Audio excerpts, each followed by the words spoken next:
simple question, are you hiring for C++, right? I'm really trying to reach out to employers which are having a hard time to find the right people, and that's where Meeting C++ can help, right? It's easy to find candidates. Everyone has candidates, but Meeting C++ can help you actually find candidates from the community, people that deeply care about C++, and that maybe are the candidates that you're looking for.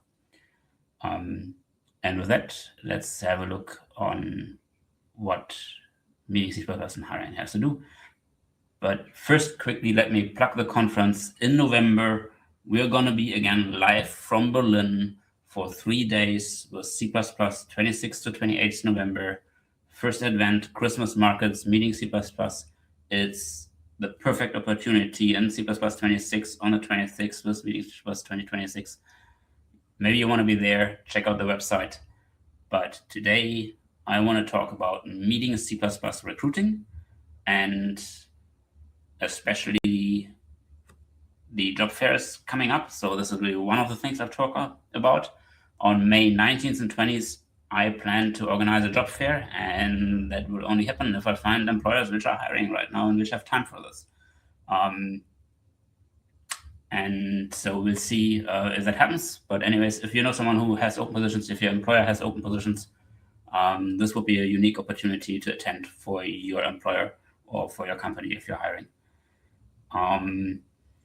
So finding the right candidates is something I want to enable for you. And so let's take a look what Meeting C++ recruiting has to offer.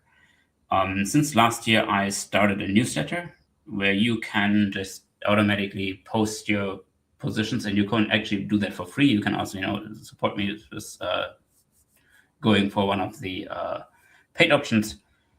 So the job post, meetingcp.com link simply will take you to the form where you can submit your open positions.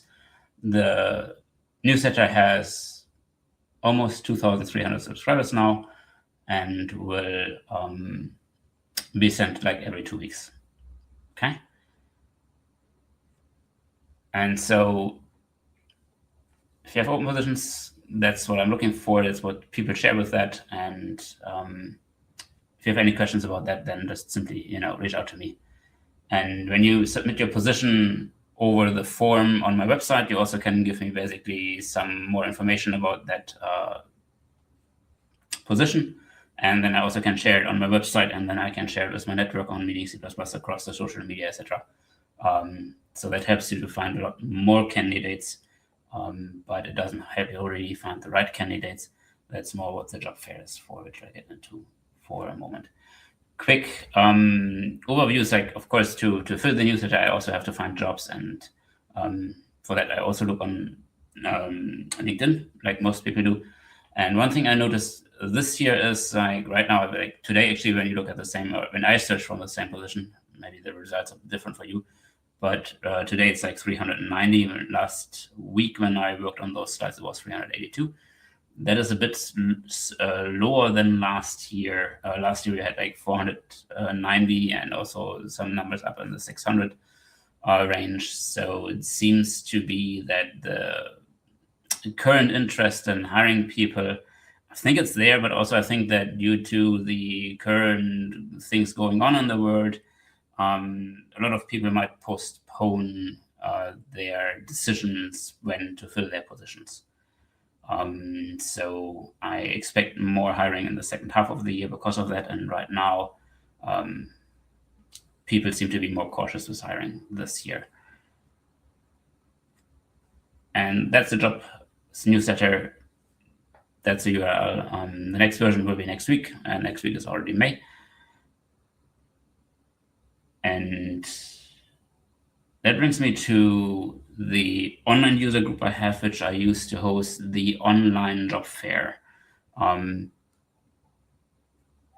This has been very successful in the recent years, and especially during the pandemic when everyone was online. And that's how it's originally started, as something to also utilize things in a different way, where we host our events online. And that's basically what it still is. We have the space online, we can use it, and we can use it also for such events. So for this year, I'm looking at May, October, November to have job fairs hosted. And in the recent years, we had like a job fair per quarter, usually, sometimes even more than that.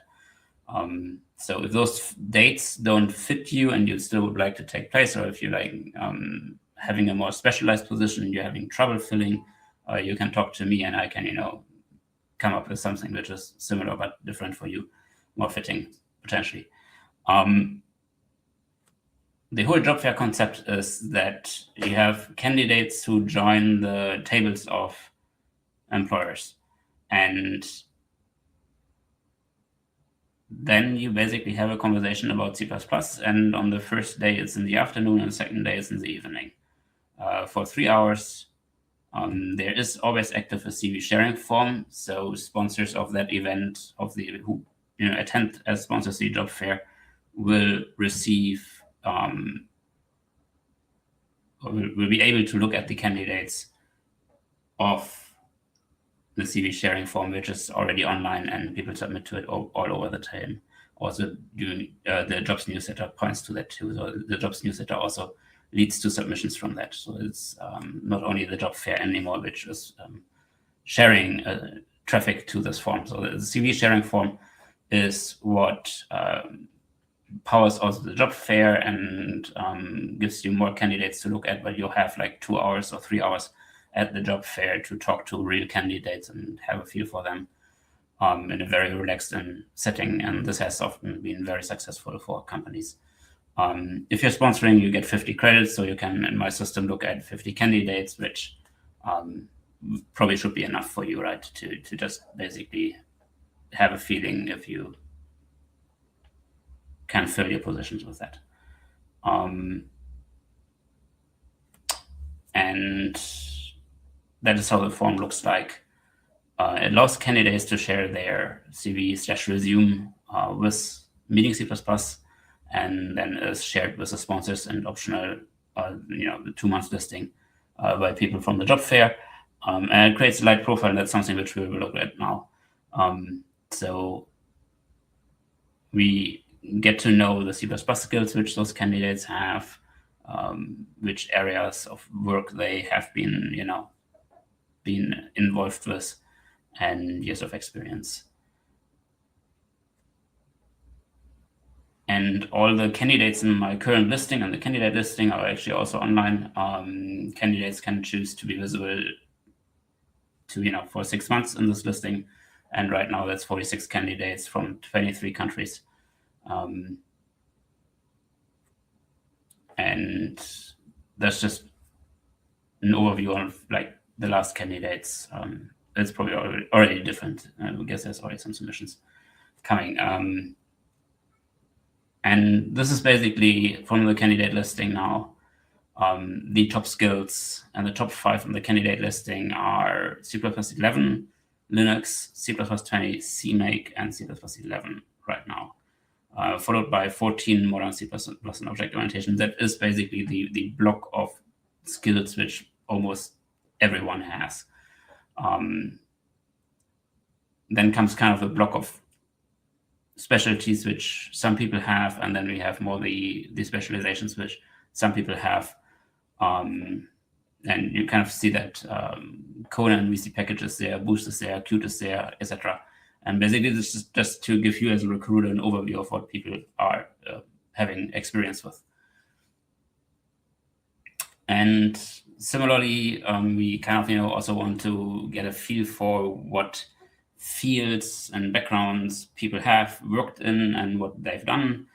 And so in those fields people have worked, and here desktop is again leading and in front of the embedded. In the recent years it has been the opposite, like embedded overtook a desktop. Now it's again the other thing. Image processing, industry, server, automotive, and finance and AI are for this year very popular there. And I mean, AI is not very surprising, right? AI is just, if you have anyway some background in there, you probably also choose it in this form. And then we have all the other fields which are not as common, but of course, if you're coming from that, if you're gaming, if you're a game dev, then you've worked in game dev, maybe also in audio. The other thing is, like, this graph is usually influenced by potential companies being at the job fair. So if you're a defense company, well, defense people are probably going to show up when you're present, right? Same thing with robotics or medical and other fields. And these are now statistics on the submissions from 2025, which were 115 in total, unique. So we had 150 candidates last year in the listing, and these are from 36 countries.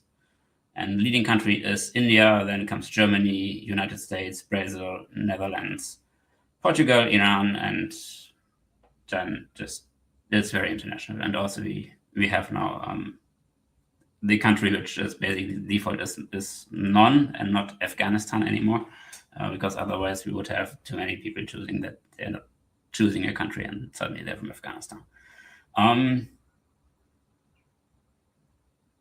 And if we look at the data then for the candidate profiles, this is showing that, yeah, again, very similar. CMake is very popular.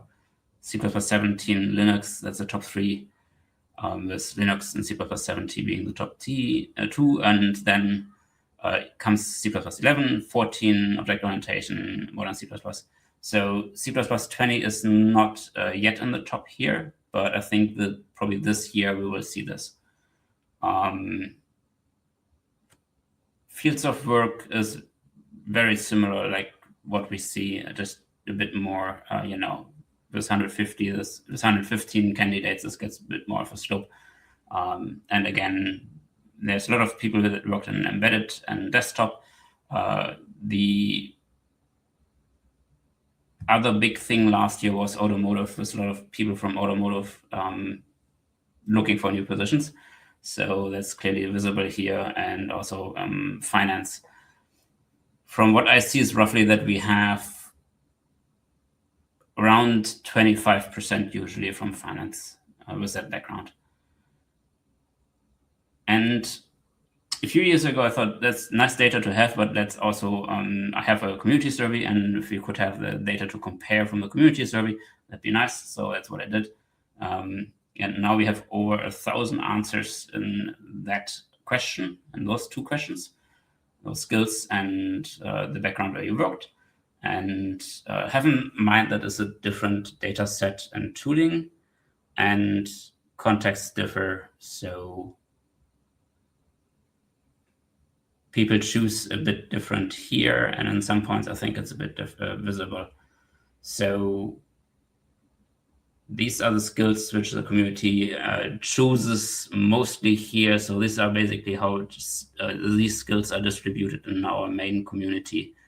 Linux and CMake are the outliers, with modern C++ and object orientation also still being, out on and above, and unit testing coming up a little bit behind Windows, Windows and generic programming. But the top three is clearly, again, also with the C++ 11 and C++ 17 standards and C++ 14. C++ 20 is rising, but as you know, this data comes from also a lot from the past, then that will take its time until this is actually on top. And if you compare this, the community top 5 skills are C++ 17, C++ 11, Linux, C++ 14, and CMake. And if we look at the job searchers, it's Linux, C++ 17, CMake, and 11 and 14. So it's a little bit of a difference there, but that also is, I think, now due to that this one set is yearly data, which shows more current trends, which, yes, CMake has become important. People were not as confident to say that they know C++ 20 last year. They have become way more confident. And actually, I've recently looked at trend data, and you clearly can say in both the candidates data, also in the survey data, you can see how C++ 20 is on the rise every year. And then we have fields of work, and here basically is desktop and embedded is on the top, and then automotive, industry, image processing, server, etc. It's very similar to the data what we've seen prior. One difference here is people seem not to choose as often AI as they do in the other survey. And I think it's when we compare those data sets between the candidates and the community survey, that is the strongest differentiator I see currently, is that people seem not to choose as often AI in here as they do in the when they're looking for a job. Make that what you want, right? But it seems like young people are not like really trying to impress a recruiter, or then they seem not to, have as much background in AI than they otherwise do.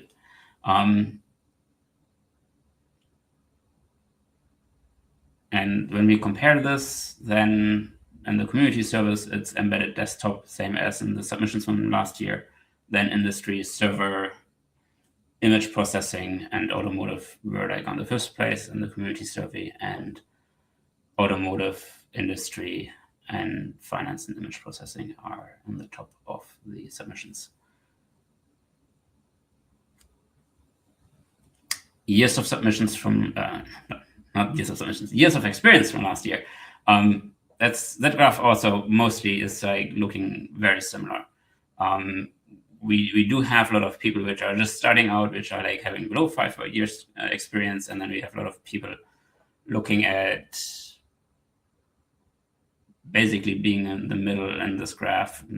People which are going from junior to senior, which are experienced people, which already have a lot of things they've seen in the field, and then we have the really experienced people with 15 and more years in the industry.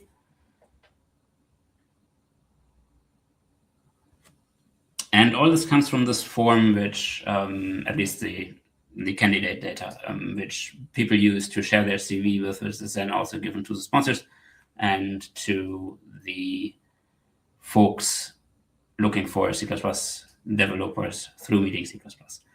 And it creates a light profile, and it kind of lets us take an aggregate from this data you gave us and lets us see how knowledge is distributed and also how knowledge distributes over time at the moment right now. So that's quite cool to see, and quite nice to see. And if you think you have use for hiring for that, then let's talk a little bit more about that. So when people fill out this form, the second page then is basically to choose the companies they want to share this with. They can upload the resume then and add the general cover letter, and then this is sent to Meeting C++. And for companies, the data candidates fill out, you can filter. You can say, hey, this is a search form, which I'll show you later. And then you can say, hey, we would like to see people which know C++20, which know Qt, which know Boost, or which, have an AI background, or which work in finance, which work in game dev, which work in defense, whatever's interesting to you. So basically the whole idea is let's bring those together that are looking at the job fair, and jobfairmeetingcpp.com is the domain where you find that, and then also the sign-up form is linked. There's 2 ways to attend the event as an employer. You can get a sponsor table, which lists your logo in the CV resume sharing form on the website in the job section. You get an introduction on the live stream at the beginning of the job fair. You get access to the tooling, and of course, this enables me to say to people that you're there. That's advertising, and people drive then to the event. That drives definitely audience. There's 3 tables. These are event only. They're listed below sponsor tables. If you want to get a feel for the format in the event, then that's a good way to do it. But then also you kind of rely on more people signing up for this, and you rely on me being willing to host it. If there's like just one single free table, I probably have my doubts to host it, because I've seen with free tables often that they don't show up, and that is a bit of a problem when you have an audience which is interested to talk to the recruiter and the recruiter doesn't show up. That's then of course with paid tables not as much. So what is the table? It's a video room which has 8 for 2 seats, and this is how the job fair looks nowadays. Everyone is able to join by clicking on a seat, and once 2 folks sit, basically you go to a meeting view where this video call happens in. And still anybody who wants to join that call can join the table by clicking on a seat until the seats are all taken, and then this goes on for an hour, and then as your recruiter simply join the table again, and candidates generally will hop on and off tables, and sometimes there's a group which talks a lot, and then through being kicked out after an hour, this kind of clears the table again, and for you as a recruiter, you can talk to a new group, which is, of course, something you probably want to do. And so the graphs I showed to you, I also have as graphs available to you for candidates that choose you. So basically, you can show this is the candidates we got from this, which countries they came from, etc., etc. And then when there's a new candidate, I will send an email to you to tell you there's a new candidate. The search form basically reflects on all those things which I ask for, and you can then search on them and filter on them. Also, as an employer, you directly have the chance to only appear when candidates choose certain things. Like if Qt is really important to you, you could be only visible to Qt candidates. The same thing with Boost or certain standards. And that is then, of course, also a choice for you, because that will bring you a way more filtered audience. And if you're looking for the right candidates and not a lot of candidates, that might be the right approach for you. And that is a job fair. It's a project which I've been doing now for 5 years. It lives from the employer support. And if you sign up early, I have much better ways to advertise it, to make that a success for you, to drive the audience you need to the event. And this is, of course, always ongoing, and how are the times, how things have shifted. When we started this, hiring C++ folks was way more popular than it is today. And also, there are a lot more candidates nowadays. It's a lot easier, it seems, through LinkedIn, etc. But I think the big thing we still have is we can cut through all the lots and lots and lots and lots of candidates you get on LinkedIn. We can cut through the people and through those masses, and we can get you those people which actually want to be present at this event. And that's a great filter for you, which raises the bar, and this gives you really great quality in candidates. So the job fair is on May 19th and 20th. I'm looking for employers. Thank you for coming. If you have any questions, put it in the chat. I'll still be hanging around here a bit.